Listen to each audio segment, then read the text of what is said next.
ओम नमः शिवाय। सज्जनों, आज एक ऐसी ही अद्भुत एवं सत्य कथा सुनाने जा रहा हूं। जब हो गया भगवान श्री कृष्ण का दान। इस कथा को पूरा सुनने का विधान है, अधूरा सुनने से पाप लगता है। कृष्ण की नगरी द्वारिका में भगवान अपनी रानियों के साथ रहते थे। उनकी 8 रानियों में एक रानी थी जिसका नाम था सत्यभामा। सत्यभामा को गर्व अर्थात घमंड था कि मैं सबसे सुंदर हूं और श्री कृष्ण को सबसे ज्यादा प्रेम करती हूं। श्री कृष्ण भी मुझसे सबसे ज्यादा प्रेम करते हैं। एक दिन भगवान के दर्शन के लिए नारद ऋषि द्वारिका आए।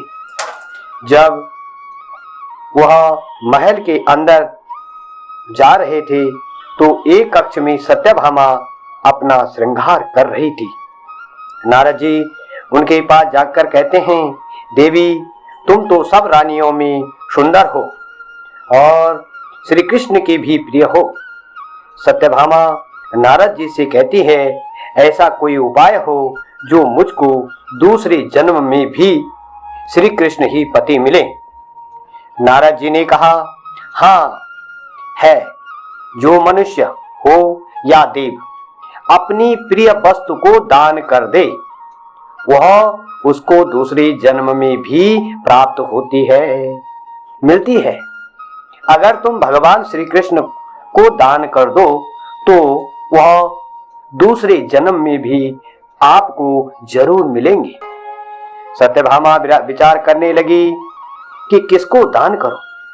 नारद जी ने कहा, मुझको दान कर दो और फिर उनके वजन के बराबर सोना चांदी मुझको दे देना, मैं श्री कृष्ण का लौटा दूंगा। तुम्हारा काम भी हो जाएगा और मेरा भी।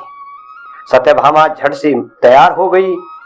दान करने के लिए सारी पूजन की सामग्री लाई और भगवान का दान संकल्प कर दिया।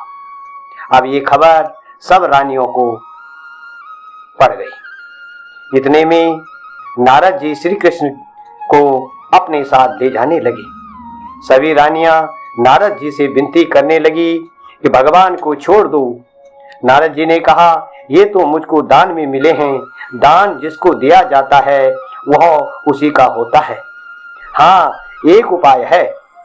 अगर तुम श्री कृष्ण के वजन के बराबर सोना चांदी रत्न मणि आदि मुझको दे दो तो श्री कृष्ण तुम्हारे हो जाएंगे। सत्यभामा तैयार हो गई। उनको गर्व था कि मैं तो राजा की बेटी हूं, क्योंकि वह राजा सत्राजित की बेटी है जिसके पास मणि थी, बहुत सारा खजाना है। तराजू मंगाया गया।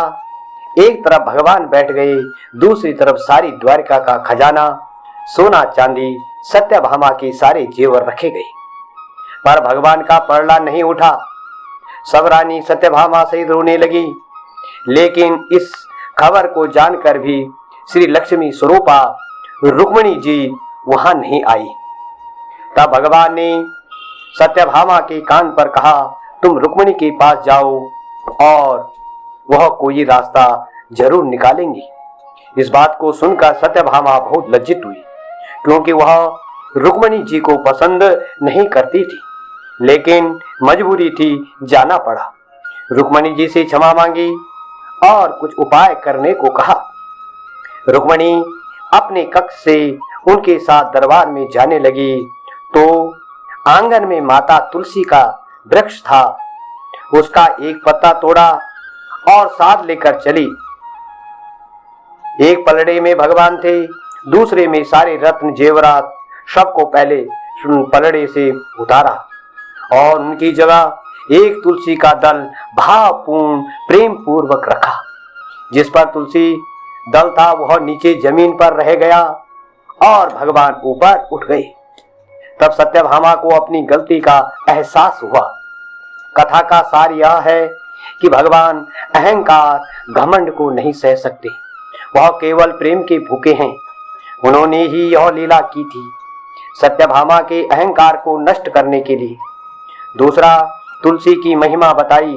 भगवान को तुलसी अति प्रिय है, इसलिए जो मनुष्य तुलसी जी को रोज सींचता है, प्रणाम करता है, परिक्रमा करता है, उस मनुष्य का हमेशा मंगल ही होता है, सब मनोकामना पूर्ण होती हैं।